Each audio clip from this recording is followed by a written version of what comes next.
Hello everyone. তো সন্ধ্যাবেলা সাজুগুজু করে বেরিয়ে পড়েছি মেলার উদ্দেশ্যে, মানে উল্টো রথের দিন। স্টেশনে এসে ট্রেন ধরে চলে গেলাম জগদ্দল। তো জগদ্দলে মেলায় আমি ফার্স্ট টাইম আসলাম। সোজা রথে গেছিলাম পলতায়, তো সেই ভিডিওটা এখনও পোস্ট করা হয়নি। তো বৃষ্টি সারাদিন এত বৃষ্টি হচ্ছিলো, ভেবেছিলাম হয়তো যেতেই পারবো না। তো যাই হোক, সন্ধ্যাবেলা একটু বৃষ্টিটা কমলো, তারপরে আমরা সবাই মিলে বেরিয়ে পড়লাম। আর ছেলের বায়না মেলায় যাব। তো দেখো এত বৃষ্টি হচ্ছে, কত কাদা মাঠে। তা মেলা তো যেতে হবে, রথে বৃষ্টি হবে সেটাই স্বাভাবিক।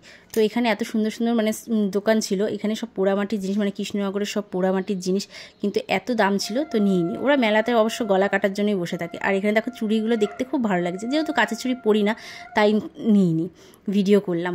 আর এখানে অনেক রকমের স্টল ছিল, এই যে মকটেলের স্টল ছিল। তারপর আমি একটু কানের দেখলাম। দেখো মেয়েদের মেলাতে গেলে কানের গলার এগুলির পছন্দ হয়, আর আমার সবসময় বড় কানেরগুলো ভালো লাগে। মানে আগের থেকে, মানে আগে ছোটো কানের পরতাম, কিন্তু এখন মানে খুব বড় কানের ভালো লাগে। মানে একটা কানের পরবো, আর কিছু পরতে হবে না। তো যাই হোক, তারপরে ছেলের বায়না ছিল, বাড়ি থেকেই বায়না করে গেছিলো যে মিকি মাউসে উঠবে। মানে ও বড় হয়েছে যদি, ওই লাফালাফি করবে এটাই ওর আনন্দ। এবার তো লাফালাফি করে হাঁপিয়ে গেছে, তারপরে জুস খেয়ে নিয়েছে, মাম্মি জুস খাবো। তো জুস খাওয়ার পরে তারপরে আমরা একটু ফুচকা খেয়েছিলাম। দেখো মেলায় যাবো, ফুচকা তো খাবোই, সেটাই স্বাভাবিক।